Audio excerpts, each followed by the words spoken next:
लेह से दिल्ली तक शांतिप्रिय तरीके से पिछले 1 महीने से पदयात्रा पर्यावरण को बचाने के लिए और हिमालय क्षेत्र के पर्यावरण, शुद्ध पानी और प्राकृतिक संसाधनों और हवा को बचाने के लिए एक यात्रा, अनूठी यात्रा, ऐतिहासिक यात्रा जारी थी।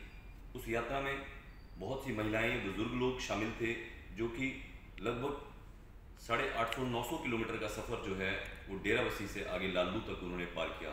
लेकिन पिछले कल अचानक एक सुनियोजित षड्यंत्र के तहत दिल्ली पुलिस के जवानों ने वहां जाकर वहां से गाड़ियों, सभी जो जितने भी यात्रियों की गाड़ियां थी, यात्रियों का जो भी काफिला था, उनको एस्कॉर्ट करके 2 गाड़ियां आगे चलाकर और 2 गाड़ियां पीछे सबसे अंत में चलाकर पूरी गाड़ियों को एस्कॉर्ट करके वहां से लाए, जिसका षड्यंत्र उन्होंने बुना। और इस षड्यंत्र को सिंघू बॉर्डर पर जब वो पहुंचे, उससे महज 5 किलोमीटर पीछे खाना खाने के लिए गाड़ियाँ रुकी, जिनमें से कुछ बुजुर्गों ने खाना नहीं खाया था, उन्होंने बाद में खाना खाने के लिए कहा। वहाँ से सिंघू बॉर्डर पर जैसे ही पहुँचे, वहाँ पे लगभग 1000 पुलिस वाला तैनात किया गया था और उन पुलिस वालों ने सभी गाड़ियों में जो है बिना कारण बताए अनैतिक तरीके से जो है घुसना शुरू किया। उन गाड़ियों में उन सभी लोगों को उन्होंने कहा कि आप सभी लोग जो हैं वो अब वहाँ जाएंगे जहाँ पुलिस चाहेगी।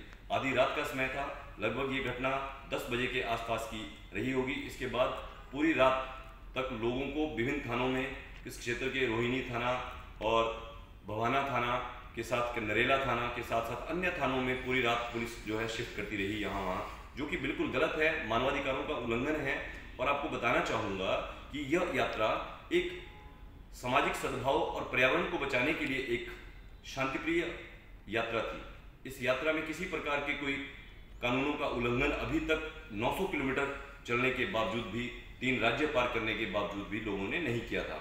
लेकिन पता नहीं क्यों, किसके इशारे पर इस यात्रा को रोका गया, पता नहीं क्यों, किसके कहने से सभी यात्रियों को, सोनम वांगचुक जी को, जिन्होंने जो इस यात्रा का लीड कर रहे हैं, उनको भी जो है इस तरीके से एकदम अनजान जगहों में रखा गया। और जितने जो लोग इस यात्रा के समर्थन में थे, उन पर भी पुलिस जो है विभिन्न तरीकों से उनको पकड़कर हिरासत में लेने का प्रयास कर रही है। समझ नहीं आ रहा है कि दिल्ली के अंदर धूल, मिट्टी और डस्ट, भारी डस्ट से यहाँ पे कई तरह की बीमारियाँ, लंग्स की कई बीमारियों से लोग, यहाँ के बच्चे, छोटे छोटे बच्चे भी ग्रसित हैं। लेकिन उन सब लोगों को यह समझ नहीं आ रहा है कि उनको ही बचाने के लिए, उनको ही शुद्ध हवा, शुद्ध पानी, शुद्ध प्राकृतिक संसाधन को बचाया जा सके, हिमालय क्षेत्र को बचाया जा सके, ताकि ग्लोबल वार्मिंग और क्लाइमेट चेंज जो है उस पर केंद्र सरकार को कहकर वहाँ पर जो है कार्य करने के लिए विशेष नीति बनाई जाए। लेकिन ऐसा कुछ भी नहीं किया गया।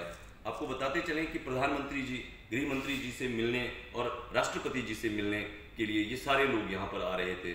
जहाँ एक तरफ पहाड़ों के भोले भाले लोगों का स्वागत किया जाना चाहिए था, जो पदयात्रा पैरों में छाले लिए यहाँ तक पहुँच रहे हैं, उनका स्वागत किया जाना चाहिए था। उनका स्वागत पुलिसिया दमन के साथ किया गया, जो कि बेहद ही यह लोकतंत्र के लिए शर्मनाक पल है कि कल 2 अक्टूबर को जो सभी लोग राजघाट जाने वाले थे, ये गांधीवादी तरीके से यह यात्रा थी। लेकिन इस यात्रा को कुचलने के लिए बहुत से प्रयास जो है किए गए। यह पर्यावरण के लिए और हमारे लोकतंत्र के लिए बहुत ही शर्मनाक और धक्का है।